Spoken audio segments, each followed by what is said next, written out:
Voice of ഗുരുവിൻ്റെ ഒരു പുതിയ അധ്യായത്തിലേക്ക് എല്ലാവർക്കും സ്നേഹസ്വാഗതം. ഞാൻ രജനി ബിജു. ഓം ശ്രീനാരായണ പരമഗുരവേ നമഃ.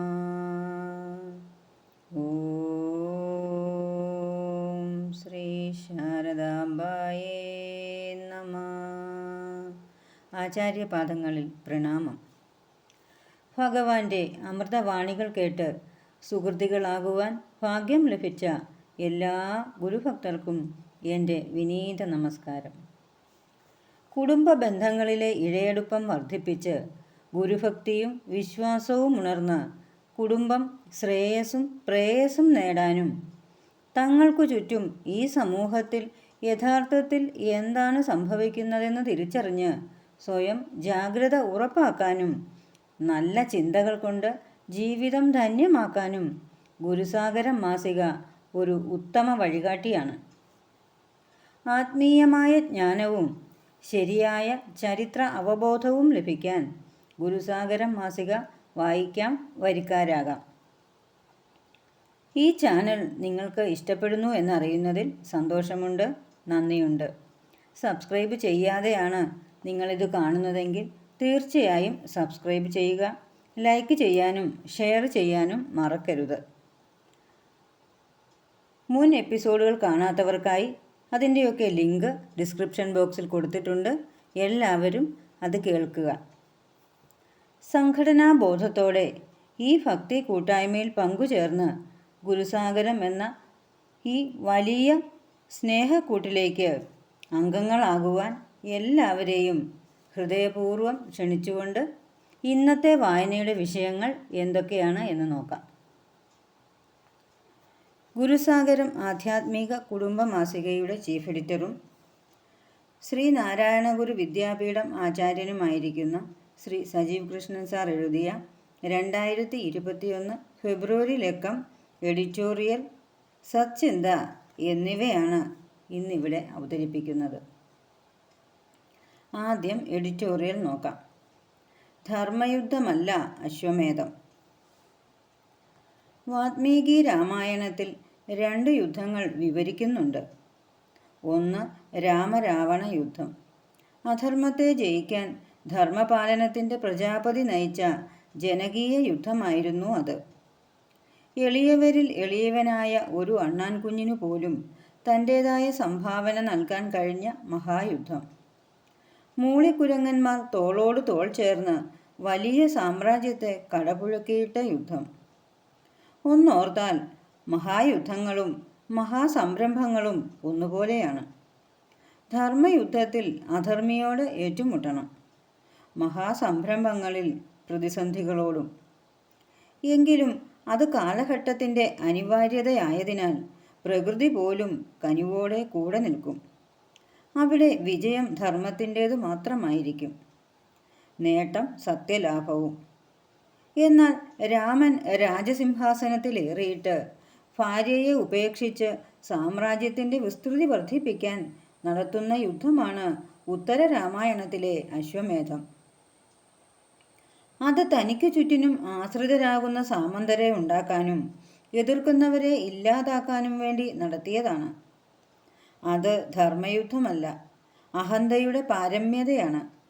അതിനു തടയിടുന്നത് രാമൻ്റെ തന്നെ രക്തത്തിൽ പിറന്ന 2 പിഞ്ചു ബാലകരും. അവർ രാജകൊട്ടാരത്തിൽ ജനിച്ചു വളർന്നിരുന്നുവെങ്കിൽ പിതാവിൻ്റെ രാജ്യവിസ്തൃതി വർദ്ധിപ്പിക്കാനുള്ള ആർത്തിക്ക് കൂട്ടുപിടിച്ച് യാഗാശവുമായി നാടു പിടിച്ചടക്കാൻ നടക്കുമായിരുന്നു. എന്നാൽ അവർ ഒരു ഋഷീശ്വരൻ്റെ ആശ്രമത്തിൽ സത്യധർമാദികൾ പ്രാണനേക്കാൾ വലുതെന്ന് പഠിച്ചു വളർന്നതുകൊണ്ട് ശത്രുവിൻ്റെ വലിപ്പം കണ്ടു പേടിക്കാതെ ആർത്തിയുടെ രൂപമായ യാഗാശ്വത്തെ പിടിച്ചുകെട്ടാൻ ധൈര്യം കാണിച്ചു. ഇന്ദ്രജിത്തിനെ കാലപുരിക്കയച്ച ലക്ഷ്മണനും ലങ്ക ചുട്ട ഹനുമാനും ആ പിഞ്ചു ധൈര്യത്തിനു മുന്നിൽ വിറങ്ങലിച്ചു നിന്നുപോയി.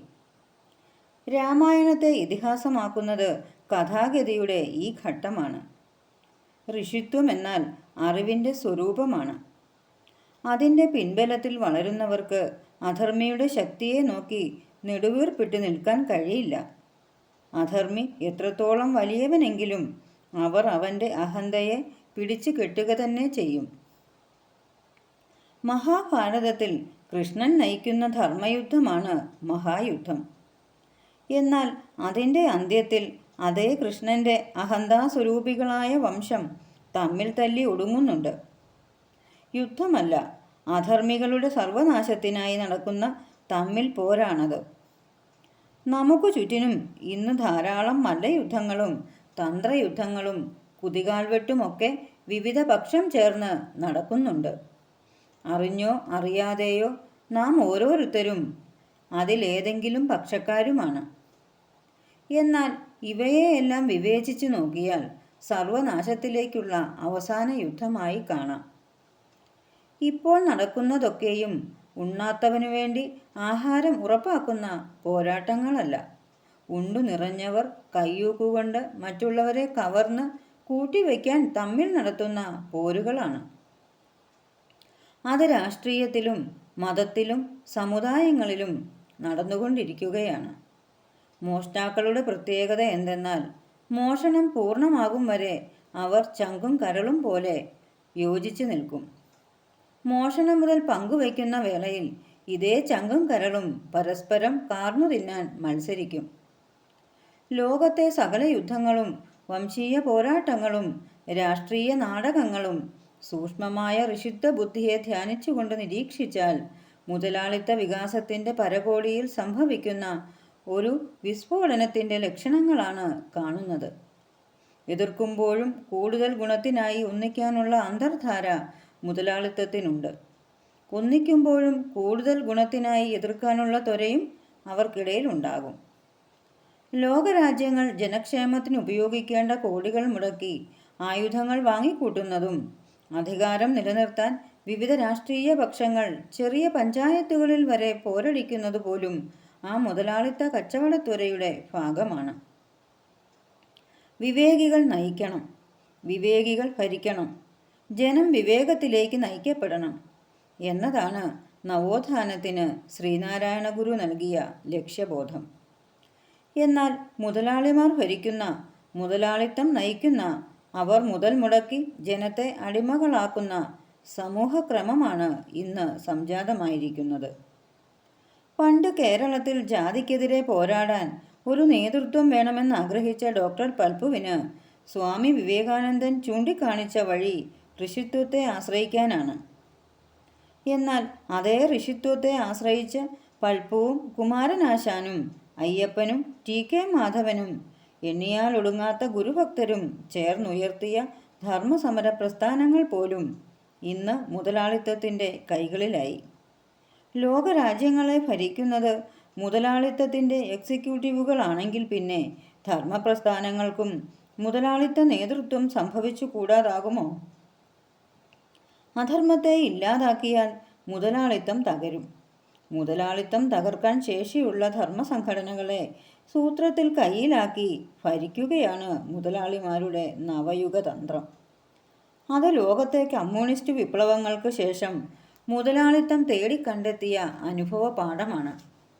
പിടിച്ചടക്കിയ ജനശക്തിയുടെ നേതൃത്വത്തെ പിടിച്ചെടുത്ത് നേതൃവേഷം ധരിച്ച് സംഘടനയിലൂടെ അവരെ തന്നെ ഭരിക്കുക. ഇനി എങ്ങാനും ഈ മുതലാളി ഭരണത്തിന് മാറ്റം വരണം എന്ന തോന്നൽ ജനസമൂഹത്തിൽ ഉണ്ടായാൽ അതിന് നേതൃത്വം നൽകാൻ മറ്റൊരു മുതലാളിയെ കണ്ടെത്തും ജനം. അത് മുൻകൂട്ടി കണ്ട് പരസ്പര ധാരണ പുലർത്തി കളിക്കുന്നതാണ് മുതലാളിത്തത്തിൻ്റെ ആരും കാണാത്ത അന്തർധാര. എങ്ങനെ കളിച്ചാലും ചരട് നമ്മുടെ കയ്യിൽ തന്നെ. ലോകത്തെ കമ്മ്യൂണിസ്റ്റ് ചിന്തകരും ഋഷീശ്വരനായ വ്യാസനും ലോകഗതിയുടെ അവസാനമായി പ്രവചിച്ചിരിക്കുന്നത് മുതലാളിത്ത വികാസത്തിൻ്റെ പാരമ്യതയിലുള്ള ഒരു തമ്മിലടിയും പൊട്ടിത്തെറിയുമാണ്. അത് സംഭവിക്കാൻ പോകുന്നു. അപ്പോൾ ശ്രീനാരായണ ഗുരുവിൻ്റെ സാന്നിധ്യമോ?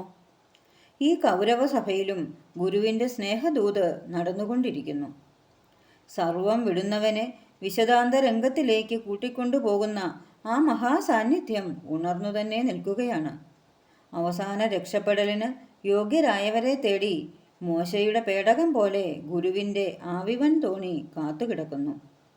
അതിലേക്ക് കഴിയുന്നത്ര സജ്ജനങ്ങളെ എത്തിക്കുക എന്നതാണ് ഇവിടെ ഗുരുവിൻ്റെ ധർമ്മഭടന്മാരുടെ ദൗത്യം. ഇനി സർവം വെടിഞ്ഞ് വിശദാന്ത രംഗത്തെ അറിയാമെന്ന് തീരുമാനിക്കുന്നവർക്ക് ആ തോണിയിൽ ഇടം കിട്ടും. അതല്ല, മുതലാളിത്തത്തിൻ്റെ അടുക്കളച്ചട്ടിയിൽ പുതിയ എല്ലിൻ കഷ്ണം കിട്ടുമെന്ന് കൊതിച്ച് കാത്തു നിൽക്കുന്നവർക്ക് അങ്ങനെയും ചെയ്യാം.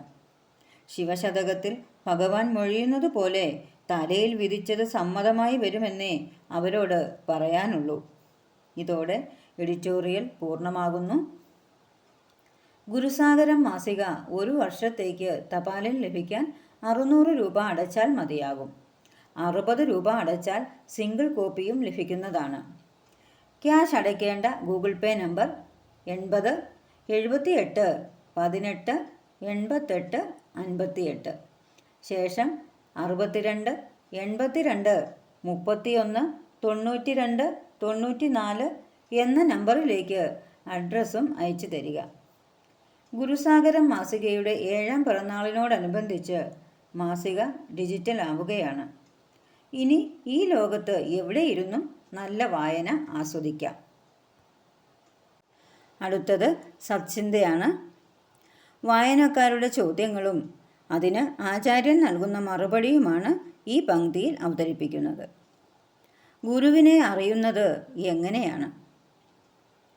ചോദ്യം: താങ്കൾ ചില പ്രഭാഷണങ്ങളിൽ പറയുന്നതായി യൂട്യൂബിൽ കേട്ടിട്ടുണ്ട്, ഗുരുവിനെ അറിഞ്ഞാൽ മനുഷ്യൻ നന്നാകുമെന്ന്. എന്നാൽ എൻ്റെ അനുഭവത്തിൽ ഗുരുവിനെ അറിഞ്ഞ് ഗുരുമാർഗികൾ എന്നു പറഞ്ഞു നടക്കുന്ന പലരും നല്ല മനുഷ്യരല്ല എന്ന് തോന്നിയിട്ടുണ്ട്. മറ്റുള്ളവരിൽ കാണുന്ന എല്ലാ ദോഷങ്ങളും അവരിലും കാണാം. പിന്നെ എന്താണ് ഗുരുവിനെ അറിഞ്ഞാൽ ഉണ്ടാകുമെന്ന് പറയുന്ന മാറ്റം? ഉത്തരം: ഗുരുവിനെ അറിയുക എന്ന് പറഞ്ഞാൽ ഗുരുകൃതി പഠിച്ച് വ്യാഖ്യാനിക്കലോ ഗുരുവിൻ്റെ ചരിത്രം പഠിച്ച് എഴുതുകയോ പ്രസംഗിക്കുകയോ ചെയ്യലല്ല. ഗുരുവിനെ അറിയാൻ ഇതൊന്നും ആവശ്യമുള്ള ഘടകങ്ങളേ അല്ല. സ്വന്തം ആത്മാവിനെ അറിയലാണ് ഗുരുവിനെ അറിയൽ എന്ന് പറയുന്നത്. മനസ്സെന്തു പറയുന്നു എന്ന് നമുക്കറിയാം. അവയവങ്ങൾക്ക് എന്താണ് പറയാനുള്ളതെന്ന് നമുക്കറിയാം. ഇന്ദ്രിയങ്ങൾ എന്തൊക്കെ ആവശ്യപ്പെടുന്നു എന്ന് നമുക്കറിയാം. എന്നാൽ ആത്മാവിൻ്റെ ആവശ്യം നാം അറിയുന്നില്ല. ആത്മാവ് എന്നത് നമുക്ക് കേവലം കെട്ടുകഥ മാത്രമാണ്. നാം ശരീരത്തിൽ ഇരുന്നറിയുന്ന എല്ലാത്തരം വികാരവും വിചാരവും ആത്മാവ് നിലകൊള്ളുന്നതിനാലാണ് അറിയുന്നത് എന്ന അറിവ് മനുഷ്യർക്കില്ല. അതിനാൽ ആത്മാവിലേക്ക് ആർക്കും തന്നെ ശ്രദ്ധയില്ല. ആത്മോപദേശ ശതകം പഠിച്ചിട്ടുള്ളവർ വിലമതിയാതെ വിളക്കുതിക്കയും പിൻപൊലികയുമില്ല അതുകണ്ടു പോയിടണമെന്ന് ഗുരു ആത്മാവിനെ ഉദ്ദേശിച്ചു പറഞ്ഞ വരികൾ വിശദീകരിച്ച് പ്രസംഗിച്ചെന്നു വരാം, അല്ലെങ്കിൽ പ്രബന്ധം രചിച്ചെന്നു വരാം.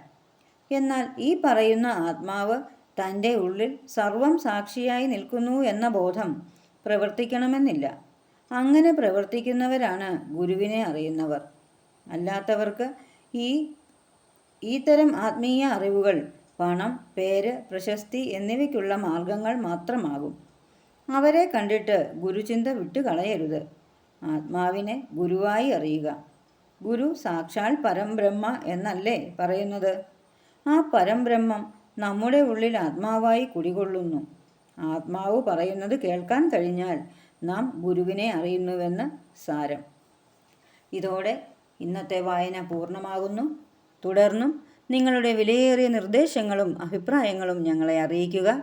അടുത്ത ബുധനാഴ്ച പുതിയ വിഷയങ്ങളുമായി വീണ്ടും കാണാം. നമസ്തേ.